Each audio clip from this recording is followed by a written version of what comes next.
Yeah, I love that. It's hard though, because you're sitting there and you're trying to create something. Oh, what am I grateful for? There's so much to be grateful for, but what can I share that is going to hopefully be helpful for someone? Because I could share so much, I could ramble for ages, but that's not going to be valuable. So what I try and do is have something that is kind of like not edited. So it's just me talking about 2 or 3 things that I am grateful for. And hopefully people can actually listen in and not get bored, you know? But I spoke about why people hate on last Friday. And I shared a story about a young kid, and he goes to his mum, goes, "Mum, why do people hate?" And the mum goes to the son, "Son, people hate what they don't understand." And the son goes, "Well, I hate not understanding." And then the mum looks at the son and says, "Well, son, the difference between a boy and a man is a boy just follows along with the crowd. He will remain not understanding. The difference between a man is that he will search out for the answers to answer the question of him not why he's not understanding something. And he will focus on gratitude. He'll focus on love. He'll focus on kindness. And he won't hate. You do the complete opposite. So, son, what are you going to be? What are you going to do? Are you going to be a man or are you going to be a boy?" And the boy looks up at his mum and he says, "I love you, mum." And that was enough for the mum to see that her son had chosen love instead of hate. And that was just something that I came up with out of the blue on a Friday morning. And I was like, well, this might be able to help somebody, and shared it. But I noticed it's very difficult to actually keep your line of thought all the time. Like you can see yourself going off track. I don't know if you ever noticed that. Well, with sharing like on a podcast style like thought, I Yeah. think it's the beauty of podcasts. Yeah. Because like, I mean, what came to mind earlier was sharing something like you call it Reflection Friday. Mm. Yeah, something like that. And you can share your experience with even just, I was trying to think of the 3 things to be grateful for today. And we have so many things. And, I almost got overwhelmed. I couldn't think of anything because there's so many things. Like even just sharing that, but then also sharing a story and a perspective, that's what could help people as well. But also the ability to rant or just to keep it brief. Like that's the beauty of a podcast. And people can tune in and listen as long as they want or as frequently as they want. But I love that because there's so much negativity being shared that where people are like, oh, the world's so evil today or so negative. And it's like, no, it's the same as it's always been. I think we talked about this last time, but it's like, it's just a matter of where your focus is going. So if you're being intentional about looking for the good, you'll see that. And if people like us are sharing those gratitude moments, those positivities, those enlightenment moments or those awarenesses, like that's what we need more of. But as we know, the media is controlled by certain people that want certain agendas to be fulfilled. And that's where people, the majority, gravitate towards. And it's like, see, it's all this evilness. And it's like, yeah, but you're not seeing all the other stuff because your attention isn't there. So in short, no, I love it. I love the being able to just go with a thought for 5 minutes, an hour, whatever. I think that's the beauty of it. And I think that people need more like inspiration to people like us that may look just like them, may be in a similar place as them, may be aspiring to do similar things, maybe at the same starting points, and to hear the journey of other people. And I think that's what you and I, and I'm assuming, but you and I are doing by sharing our story, sharing our experiences, talking with other people, just getting different perspectives, is allowing other people to not feel like they're alone, like they're broken, that they're not going to be able to do something because we started somewhere. Everyone starts somewhere. And something I love, I've heard, is gratitude is a signature of receivership. So if you can feel gratitude now, especially for things that are difficult, people would label as bad or negative, or future things you're working towards, or you're envisioning, that vision you're working towards, gratitude is a signature of receivership. And so when you can be in that state of energy, you're going to speed up time to that event rather than waiting for that event to feel gratitude. Because if you're alive, if you're listening to this, if you have an iPhone, if you have a house, if you have food, like you have all these things, you have so many things to be grateful for. And I think you're right. The negativity sort of enables people to stop being thankful, to stop being grateful for what they actually have. Life is precious. And I think the last time I spoke to you, this didn't actually happen, but a friend of mine, she was actually murdered not that long ago. And it was literally like I went to school with her from year 5 to year 12. So a long period of time, we're great friends. But when we found out that she had been murdered by her ex partner, we're almost like the very first thing that came to my mind is I should be grateful for my life, because I know that it is so precious right now, and I know that I could at any moment go. Like, that for me was one of the pivotal moments of my life, to just look at what I'd been doing with myself the last couple of years and think, well, Jay, have you been inspiring others to be grateful? What are you doing? So I think that a lot of people get stuck and they sort of don't feel like they can share because of that negativity that often comes in their mind of, what are people going to think of me if I do share this? It's gratitude. I think being able to share it comes from a very vulnerable place at the same time. So I think just being able to get to that place and say, look, you know, I'm not doing this for me. I'm doing this for other people. It's an unselfish attitude.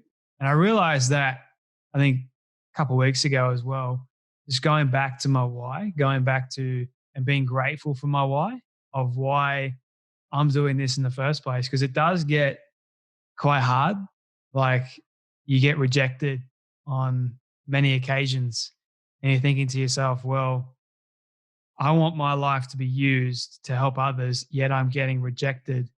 Why am I getting rejected? You have all these questions that come into your mind. But then I had a conversation with someone the other day about this very thing of, when you do get rejected, each and every no that comes along your path is just taking you closer to that one yes that you need.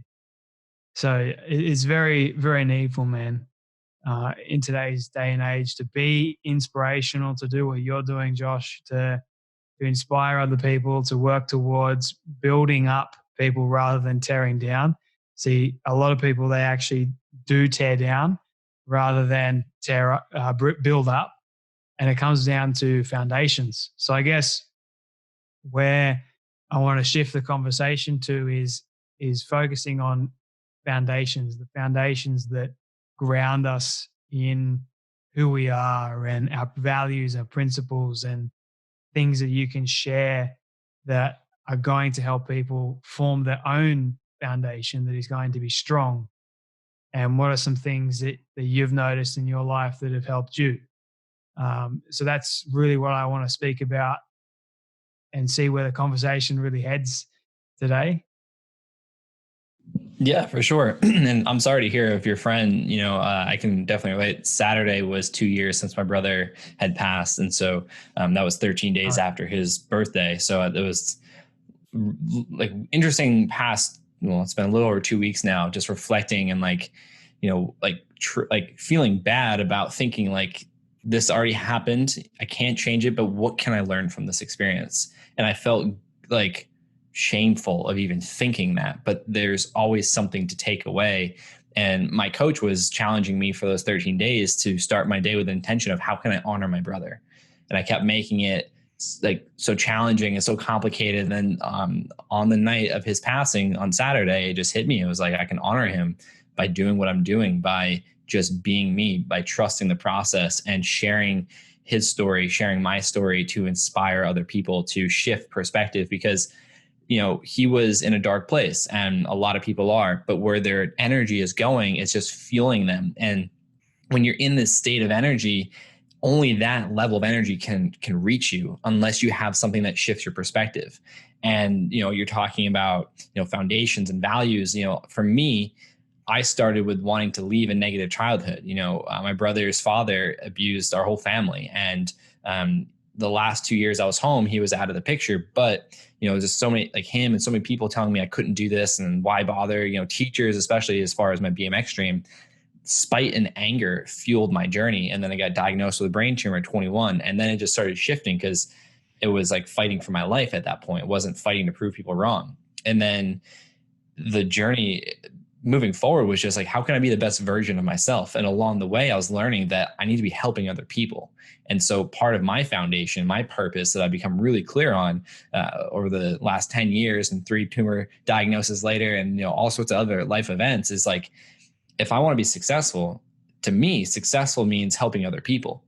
If I learn something that's valuable to me, it's irresponsible of me not to share that. And that's what's become a big part of my mission in life. My purpose is to have these conversations, all the things that I'm working on and creating and doing and speaking. And it's to build other people up, but it's ultimately to share my lens, the lens that I've lived life through and seen life through, give them an opportunity to see that. And because I believe that that's what will enable people to shift their perspective. And that's what leads to change. So part of my foundation, my value, is helping people lift themselves up, but by giving them a new lens to look through and just see what can they shift in their life. How can they just change a simple perspective? Like, life sucks. Like, does it? Because you're living.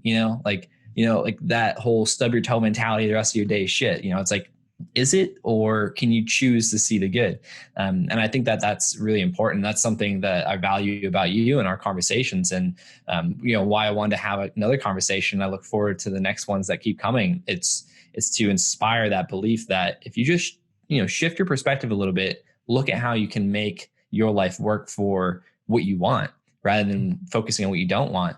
Things are more possible than you think, but sometimes when we're at our lowest points and we're just being fed all this negative energy and we're buying into it, and then as human beings we're addicted to it, it's hard to see that until you have someone come and be like, hey, here's what worked for me. I can relate to where you were. And that's what makes me so open to sharing about my younger brother passing, my experiences, being authentic and vulnerable. Like, I'm an open book, and the more I do these podcasts on my own, the more I'm just sharing stuff most people wouldn't share.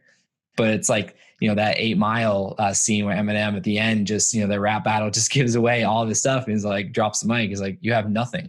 I think that's true empowerment. And that can really empower people to live their best life the way they want, is to be open, be vulnerable, to, ask for support and to accept support. That was something that really challenged me up until recently. And so, yeah, I think, as a foundation, part of my purpose is to become the best version of myself, so that way I can help other people at the highest level. Mm.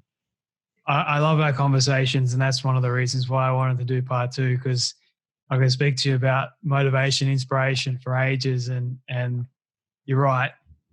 I'm an open book as well. So that's what I love about the interaction, is we can share stories from your life, my life, but they all somehow relate, which is fascinating.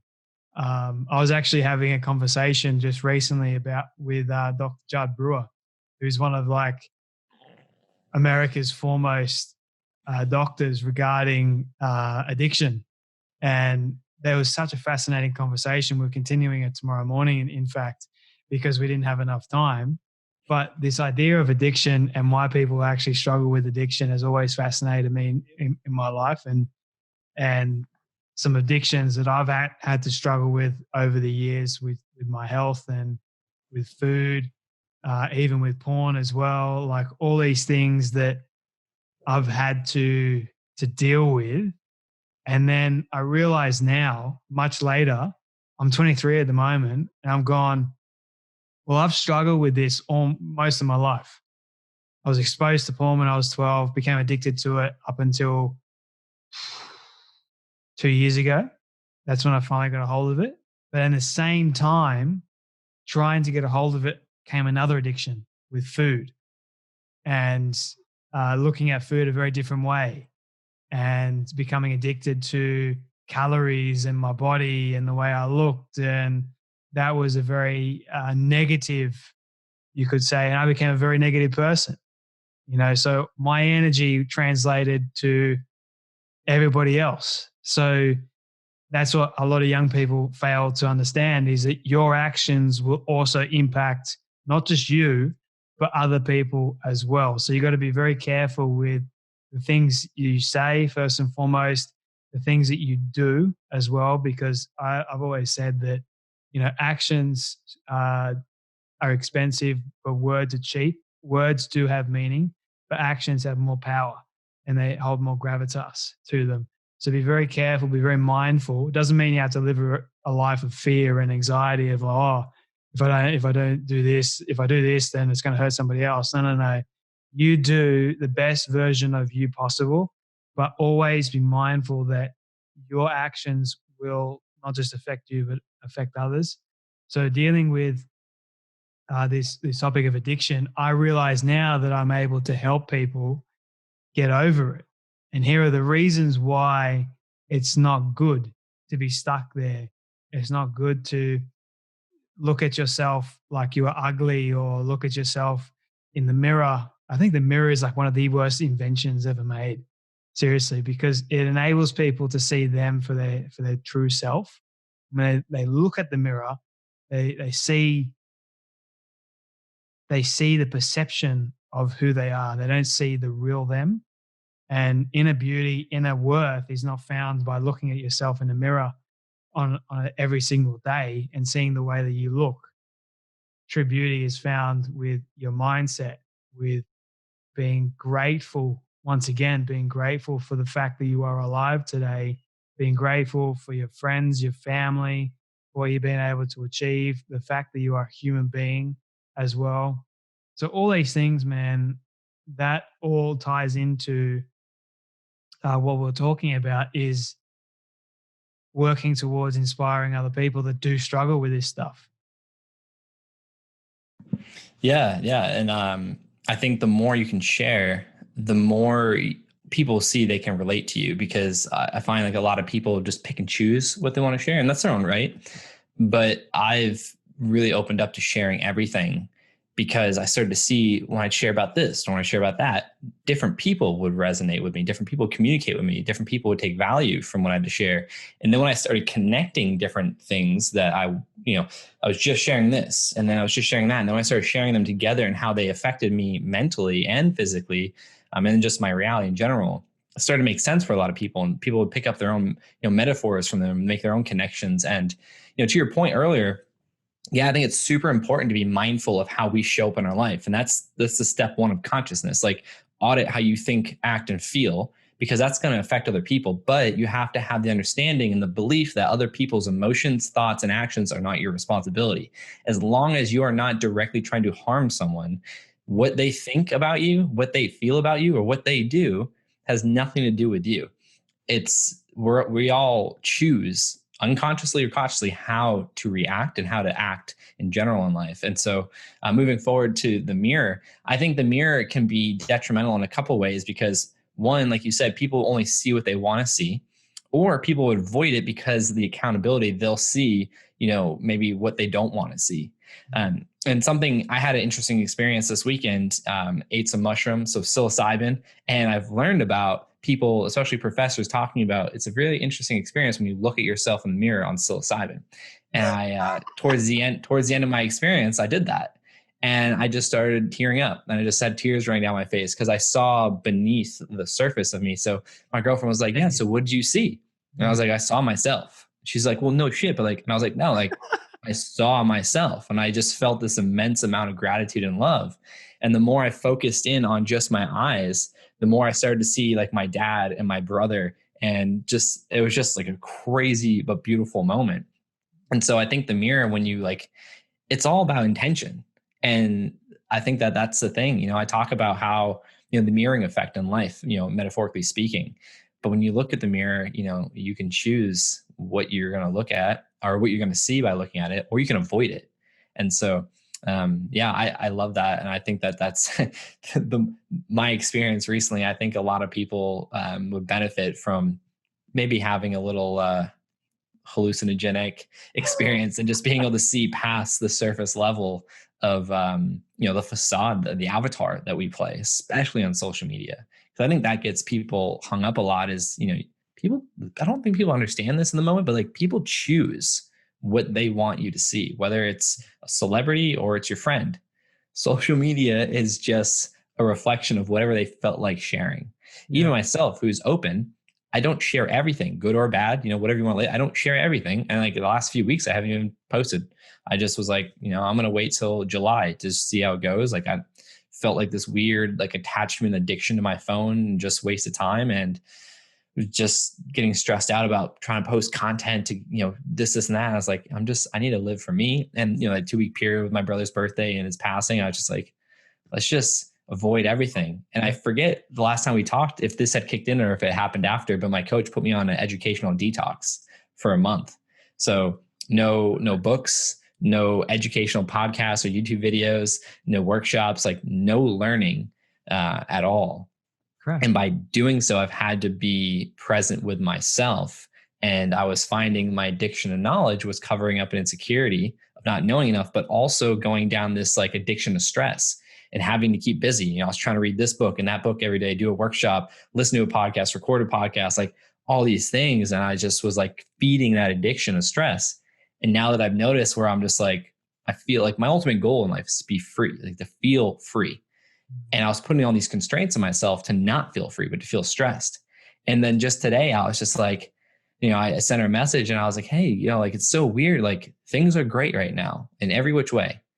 And yet I still have these tendencies to need to do something when I got my goals done for the day. I can just relax, but I wasn't allowing myself to relax because I was trying to keep myself busy to unconsciously feed that addiction of stress. And it's super interesting.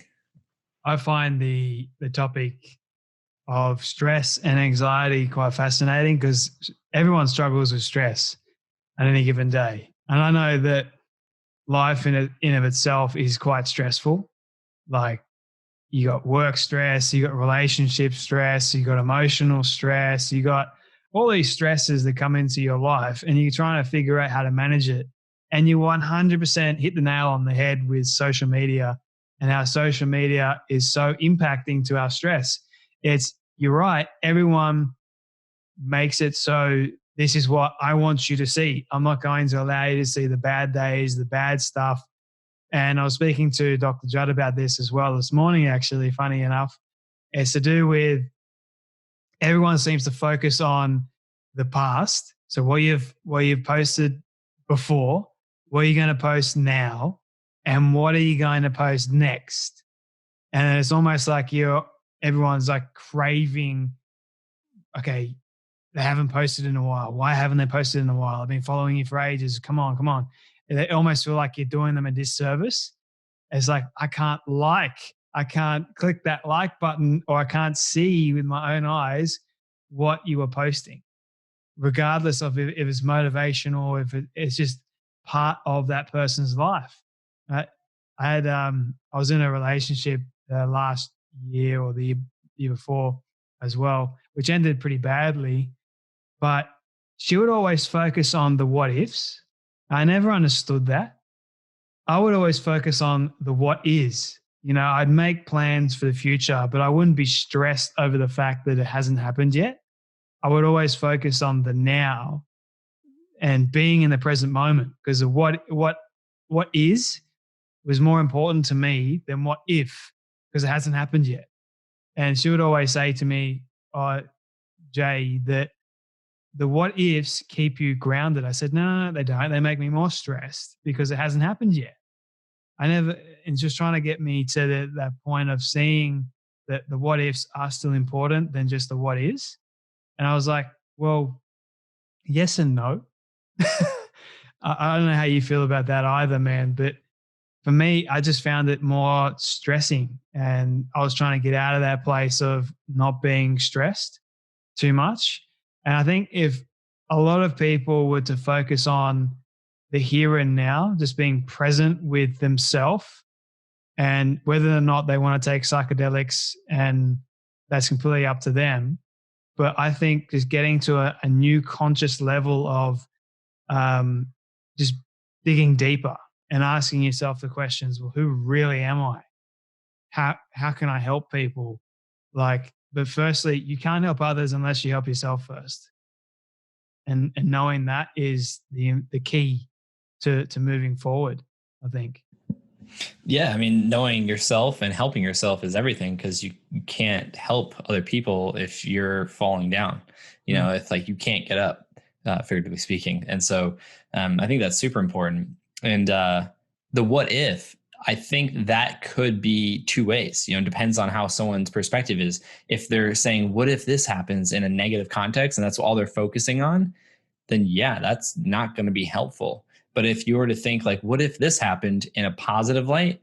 Mm. It's just reframing it. That could be inspiring to someone. That could, emotionally charge you in a positive way. But it just being self-aware and knowing what's working for you or not is the key. Not everything that I see that works for me is going to work for you. It's going to work for Sarah. It's going to work for, John. Like, it's just about being self-aware and taking the time to look inward. And that's what I've been learning the last 3.5 weeks, is by not trying to externally educate myself, doing a lot more journaling, a lot more meditation, a lot more just sharing information like outwardly and having conversations. The more I've been learning about myself and learning that I don't need these certain things. And then I can think of something in the future as like, what if this happens in a good way? When someone says like, oh, well, what if I go broke? And it's like, what if you don't? What if you know, have this crazy idea and it works out well, or like your business takes off? Like, I find, and this is going back, I think we talked about Buddha's brain, the book,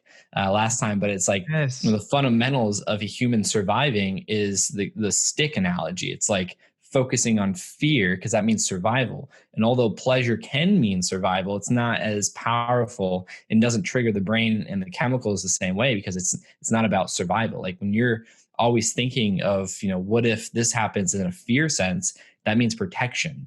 If you're always worried about that means survival to your body. But today's society, we create with 99% of fear that is not anything to do with our survival. And that's just how we live today. And if we're not aware of that, we don't know. And that's why a majority of people are unhappy with what they do, because they're fearful of taking a risk for what they want, for whatever reason it is. And rather than thinking about, what if this worked out? Like, what would it take to make this happen? They think of all the negative scenarios, and that's the brain in action. It's trying to protect you. That's the ego. That's survival. Mm. Yeah, you're totally right, man. And I don't think I need to elaborate on that because you explained it perfectly. But the ego is such a hot topic, I think, that we should endeavor to dive into. So as men as well, we have an ego. I think everyone has an ego at some point, but men especially, we're conditioned to, be the macho man, to be the one that carries the burden and does the work. It's that conditioning. And the moment that ego is challenged, we balk at it, or we don't want it to go anywhere. But there's a saying, I don't know if I told you the last time, but it's the saying that I have. It's, in failure, you learn humility. So don't be afraid to fail, because humility is, in essence, one of the most important character traits of any individual, because no one likes being with someone that has a powerful ego and it overpowers them, because then that makes them feel belittled and not feel valued at all, because that's what ego does. Its ego is about me, and me, nobody else. So learning to control that ego through humility and just realizing that you're not better than somebody else, and to really focus on, once again, being grateful for the fact that you have them in your life. And that helps you get to a place of just something else entirely, man. Just a place where you're truly happy. You're not dissatisfied. You're not doing a disservice to anybody else. You are being the sort of person that is going to build other people up. And that's not an ego thing. That is you actually genuine. It's an authentic mindset. So, Yeah, no, 100%. I think the more I'm learning and diving into the subconscious, the unconscious mind, like all these things, to me, the ego is the unconscious mind. It's the subconscious. People refer to the ego as being, what's the word? Like overly confident, like cocky or macho or this or that. And if you jackass. think deeper than that, if you think deeper than that, rather than judging someone for, and this is what I used to do, like, oh, that dude's a dick or she's whatever. Like, rather than doing that, think of what's going on in their mind that they feel the need to protect themselves by being overly obnoxious, by being an asshole, by being loud.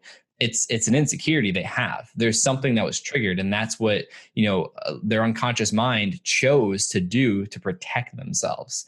But the more you can pick yourself apart and think about and realize why you do certain things, like why your ego comes out and tries to protect you in these moments, why you react in this way, which is your unconscious mind. Like that, to me, that's the ego. The more you can learn about that and learn about yourself, you can make a decision consciously moving forward if that's what you want to do, if that's who you want to become, if that's who you want to show up as. And if it's someone calling you out on your shit and then you get all like, no, like, screw you, man, like, you're all defensive, that's your ego at work. That's an insecurity you have, and your unconscious mind is challenging or is being challenged, and it's coming out trying to protect you from that, because that means you're not going to look at it and expose it and change. And as we talked about last time, change is there's resistance to change because it's uncomfortable, because the chemicals that have conditioned you to be the way you are no longer being produced, and you have a withdrawal effect. And that's why you're going back to your past, present self and creating the same reality each and every day. That's all your ego. That's all your insecurities coming out and you trying to protect yourself. And that was a game changer for me when I learned how someone, talking shit about me made me upset. And I was like, why? What about me is that challenging? And you go back to your core principles and your values as a human being and what you want to do. Like it was harming my emotions. And so my unconscious mind triggered me to react or to say this and to like try to belittle them. And we talked earlier about, Gary Vee put out a video the other day. He always talks about this, but there's two ways to build a building. You can tear others down and build yours, or you can just build yours taller, or there's two ways to build the tallest building, and that's something that people overlook. And it's because they're coming from an insecurity perspective. They're coming from a lack mentality. And that's a lot of people. There's so much abundance of everything to go around if you look at it that way and you believe in that. And so many people focus their time and energy trying to tear other people down, trying to be protective. Like that is their ego, their unconscious mind, rather than learning about yourself and accepting yourself and then making the decision to improve yourself. Whoever is doing whatever over there, their building's 10 foot tall, has nothing to do with you, because you can build yours as big as you want if you put in the time, get the resources, educate yourself and all these things. And I think that's like one of the most important factors as human beings, is to learn our personalities, learn why we think the way we do, why we feel the way we do, why we choose unconsciously and consciously to do the things we do. Because we mentioned earlier, your being doesn't just affect yourself. Your being affects everyone you come in contact with, whether you recognize that or not, because your energy is contagious. People pick up like the whole like, oh yeah, he had a weird vibe, or like, I didn't, did you feel like, those are real things that people will say are woohoo or whatever, but they're real. Like, and science, because everyone needs proof, is showing these things now.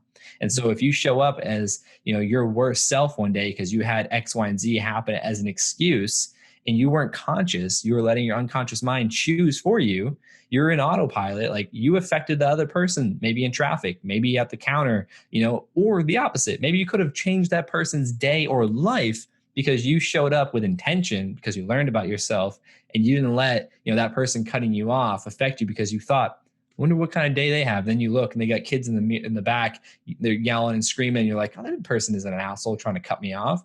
That's what we do. We make everything about ourselves. And when you're in a stressed state, your focus narrows. And so you're only on self. But when you become more loving and more appreciating and more accepting of yourself, your focus widens, broadens up, and you can see different things. You can actually have the energy to take a moment and say, I wonder what's going on with that guy. Wonder why he just told me to fuck off for no reason. Like, I don't think he meant, no one wants to be a bad person. It's just all about context. And I think that once we learn more about ourselves, we can start to understand and have empathy for other people. And you've also got to understand, like, this could be the way that person was brought up.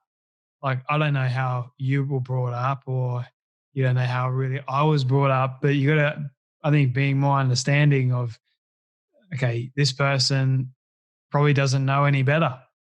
And I think just having that mindset and asking, okay, well, it's okay. let's try and work around that. Let's try and uh, educate people that there is another way, and here's why there is another way. Because a lot of the time, it's easier to hate. It's easier to go towards that negative energy sphere, but it's almost like you're fighting on any given day to be positive. It's harder. And that's why a lot of people, they sort of give up on it. They're like, oh, there's no point anymore. There's always a point. You just got to see. Mhm. You got to take your narrow focused mindset, open it up a little bit.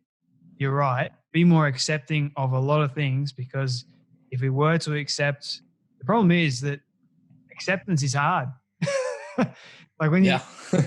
you boil it down, like accepting loss, accepting trauma, accepting pain, accepting all these things that come into our life on any given day, that is a challenge of actually accepting this is the way that it is. I cannot change it. I can't go back and change what I said or what I did. So understanding that, and really truly deep down inside, knowing that you cannot change it and the only thing you can control is what you do now, how you feel now, and your actions moving forward. Accept that and then move forward with grace, not with anger or frustration at the fact that you did do that, but forgive yourself, yourself, accept other people for the fact that they are who they are, and know that you can't change them unless they want to change themselves. So don't worry too much about that. But I think also focus on, you can't tell people to change. You can only inspire them to change. That decision has got to become within themselves. And that's what I realized, a couple of years ago.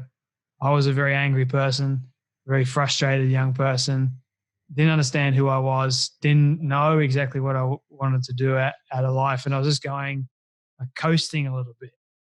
And I was so focused on my own self-image, so to speak, that if you told me that I looked a certain way, I would get angry, get frustrated, and literally lash out at the person because of what they said about me.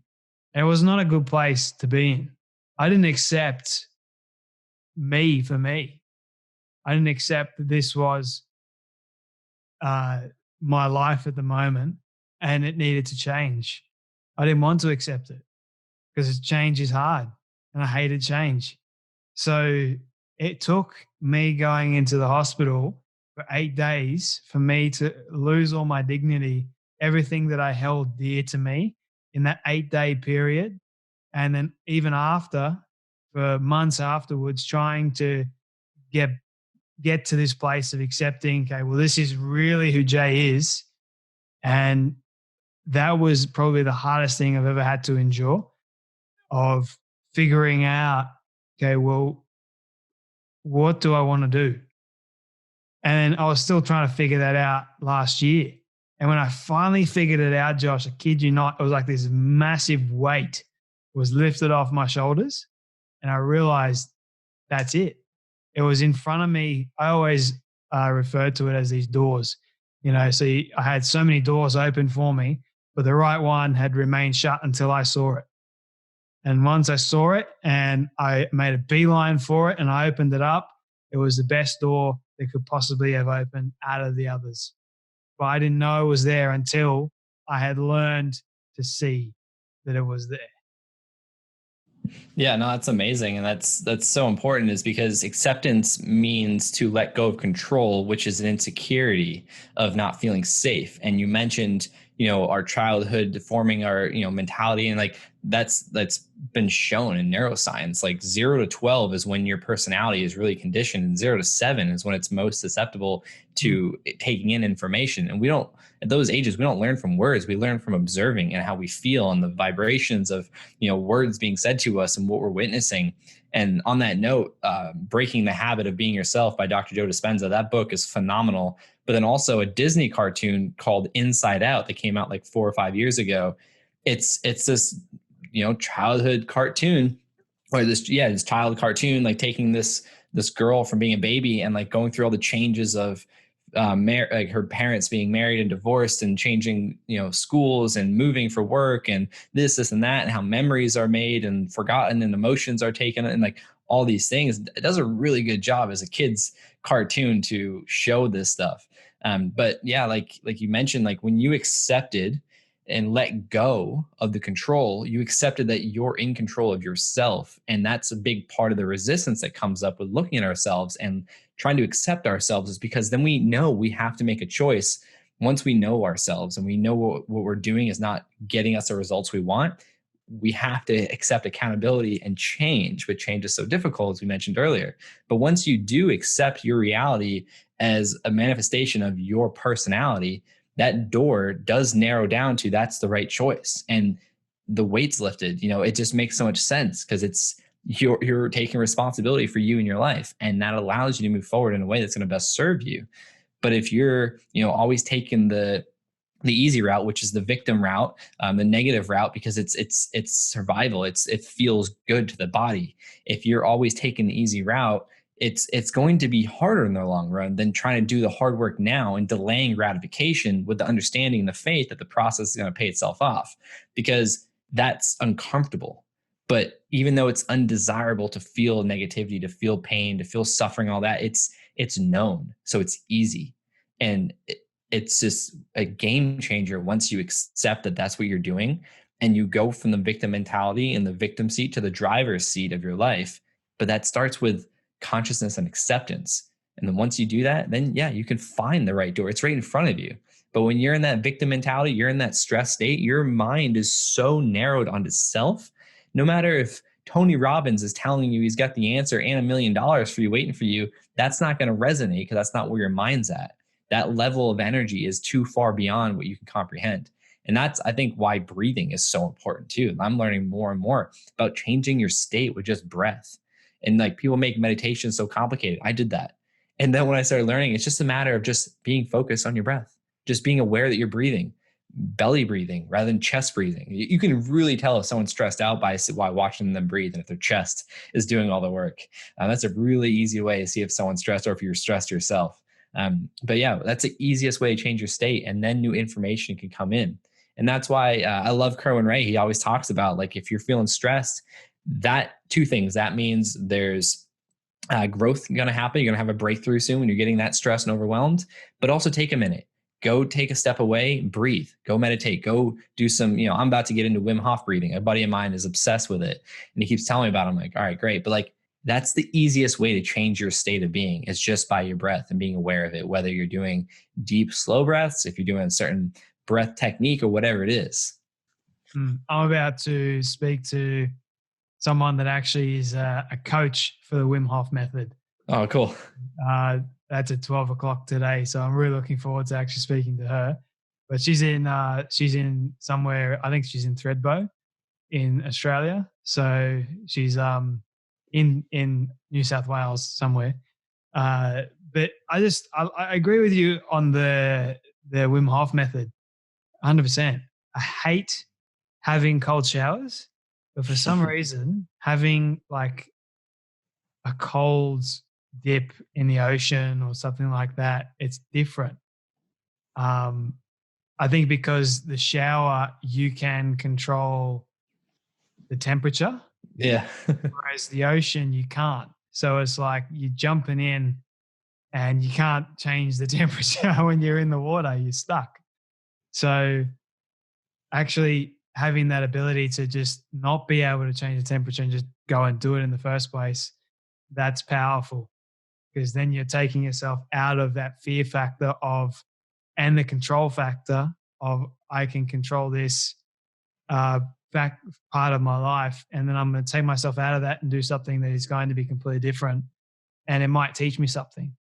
And I liked how you were talking about the two roads, and the person that takes the easy road, there's no value there. The person that takes the harder road, there is value. There is learning, and even though it is painful at times, it was designed specifically to grow you. For the person that takes the easy road doesn't grow. They don't appreciate what they have. Um, they don't get to the same place as the other person does. They're not even on the same level anymore. They're so far behind. And that's what easy roads take. They may seem easy, but in the long run, they don't have the same impact. They don't have the same meaning as what the hard road does. And I think I'm at the stage of life at the moment where I've taken the hard road every single time, not by choice, but by circumstances. And I realized, I got into that victim mentality a few times of asking God, why did you do this to me? Of all the people in the world you could have done it to, why did you do it to me? Why have I had 3 almost near-death experiences? Why have I been to hospital more times than I can count on my fingers? Why did you end this relationship with this person that I had put my entire focus and energy into? But now looking back, I think to myself, I'm glad that I went through all that pain, that suffering, because now I can relate to a lot of people. Now I can help people and say, look, it's not bad, it's good. And here's why it's good. If you can see my life as a living testament of helping people and having to go through all this sort of stuff, then definitely use it and know that it's important to go through all this pain. It may hurt for a long period of time, but once you get out of it, the freedom that you have is just undescribable. It's hard to describe it. So No, I definitely understand. And that's like, to your point, leading by example, that's everything, not teaching theory, but teaching from experience. And you mentioned something earlier that just came back into my mind, but like being the change that you want to see, not trying to control other people, but by leading by example, by working on yourself. It's an insecurity when we want to change other people. And it's a hard pill to swallow, but like, even if you care so much about them and you want to change for their better, you're judging them, but that should reflect on you and think about what is making you feel like you know better or you know best for them. And so just leading by example, a lot of people, I don't know my purposes or this or that. It's like, I haven't found it yet. Well, go try things, go see what you like first. But also, if you don't have a defined purpose, that's this, big thing you think it is, your purpose should be to be the best version of yourself every day, because that's going to lead you to a higher purpose than yourself. It's simple as that, but you got to lead by example. 100%. Couldn't have said it better myself. Now, Josh, 51 minutes already. Jeez. Our conversations go quick. They do, man. They do. And I thoroughly enjoy them because we go deep, and I love going deep with people. I think there's more meaning in that. I don't think I asked you last time, but you've got these tattoos. And what do those tattoos mean? Oh man, I got a couple tattoos, but the first one right here, it says across my arm, "Fears is a thought," and then my other arm, "Thoughts can be changed." And that's just a reminder to me that literally we can change our thoughts, and that will change our chemistry, that'll change our biology, that'll change our physiology. But it's a conscious choice. And when I learned that, it just made so much sense, and it opened up so many of the right doors for me and allowed me to close all the doors that weren't serving. And then I got another tattoo on my left forearm that wraps around, and it's like an Alice in Wonderland theme. The scene where she walks into the caterpillar with the this one, we got a hookah, but I forget if he actually had a hookah or it was just like a normal pipe. But anyways, all the mushrooms and Some sort of drug. and he's asking her to eat the mushroom, and he's asking her, like, who are you? And it's a really pivotal moment where she just starts to like really see herself for herself. And so in the design, we put a pocket watch in there because that's a big part of Alice in Wonderland as well. But we have all the different, we have like 3, 6, 9, 12 o'clock kind of pulling away from the clock, and then we got different arrows, west and east directions, all that kind of pulling away just to fit the theme. But in the middle, where it would be a dot with the arms of the clock, we have a money symbol. And so all that is to represent that money, time, and like just like the material world doesn't define me, and I don't define my purpose and my efforts moving forward by that. So to me, this whole tattoo represents like who I am and who I'm not. And it's just, so it's a work in progress. It's been a minute, but and then on the knuckles we got it says Euphoria, spelled YOUFO, and that comes from one of my favorite musicians, Mac Miller. He has a song titled Euphoria, and it has a lot of different meanings, but the meaning I took away from it and what, he's getting at, and I've read about it, and like it's a play on drugs and also love, but finding, the sense of euphoria and joy in another person, but also yourself. And so my girlfriend and I got the same tattoo at the same time, but she got it in the actual handwriting of Mac Miller on the album art, smaller, written in one of her sleeves that she has. And I know I want to do some more stuff across my hands. So I got it across my knuckles, and then on my back, I have a whole piece that's pretty descriptive, but it tells my story left to right, from my upbringing to the brain tumor diagnosis, my BMX career on the right. And in the middle, we have Dave Mira, like a silhouette of an iconic version of a trick that he does, kind of subtly hidden in the background. And then a bike chain that makes a heart through all of it. And it says Mira Forever over the top. And then it's got like my family name on the left and the word transcend on the right. And just kind of all comes together. And this, the life I left on the left, or left, yeah, the life I left on the left to live in BMX on the right was thanks to Dave Mira. And he inspired that journey for me and that career and that, 17 years of my life, and it progressed to where I am today. So that's another work in progress across my back. But yeah, I was 26 when I got my first tattoo, and then just kind of been going since. My older brother's got a sleeve, and then he's got 2 tattoos on his chest.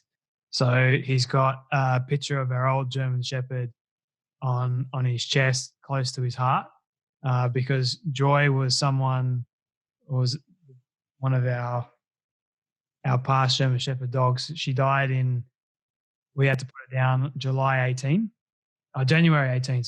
of this year, which was very, very difficult. So my brother went out and got a tattoo on his chest, and then he's got, I think, a Cherokee Indian on his arm, a wolf, and a lion, which is pretty cool. So the significance of that. Mum, if I ever got a tattoo for myself, if I'm living in the house, I know she'd kill me because she doesn't like tattoos at all. But if I was to get one, I get always joyful across my chest, close to my heart, and then I get on my arm. I think it's be persistent and then consistent. So Love that. Both of those on there. And then I think on my knuckles I get B or something like that. I don't know. Don't know if I do the knuckles thing, but the arms definitely. Yeah. Well, you got time to think about it. I'd thought about mine for years and then just felt right. And then my back was my second tattoo, actually. And after Dave Muir had passed, I had the idea forming for the last few years based on the bulk of it. And then when he passed, a little bit of time went by and I was like, I know how to complete it. And that's when we incorporated him. So for me, it took me 27 years, and a lot of thought goes into every aspect of them. So I know when it makes sense and it feels right, it'll be good timing. I was going to put, I always like the dragon, so I was going to put like the dragon arm or the tail starting from the arm and then going to the back of my chest. And then the actual head of the dragon right here on my chest. Like the moment I spread out my wings, the arms, you got the wings and all that. Yeah, that's crazy. Nah, nah. I started out with the words. It took me an hour total on the words and the forearms, and then I went from there. Yeah. I think if I was to do something, it'd have to have actual meaning to it. Like the always joyful is the saying that we did with our last dog because her name was Joy. So I've always been a joyful individual because that's my choice. Yeah, I love that. Now at least, so that's why I want to use that. And then I've got a saying: "Be persistent to remain consistent." Mm-hmm. So maybe I might have "Be persistent to remain consistent." I don't know. Yeah. Yeah, I mean, some people have tattoos just because they're cool. They like the design or the picture, and some people, like sounds like what you're thinking and what I do is like a lot of meaning, and some people a lot more meaning. But yeah, I mean, there's no right or wrong. It's just if it feels right, it feels right because it's permanent. Well, unless you get it covered up, but yeah, I'll think about it over the years and see how I go really. But Josh, man, been an absolute pleasure once again speaking to you. I feel like we can go for another hour if we need to. But well, like I said, man, anytime you want to chat, just let me know. I love having the conversations, and I appreciate the time, and I appreciate the conversation authenticity. So yeah, if you want to schedule another one in a month or two, let me know, because I'm always down.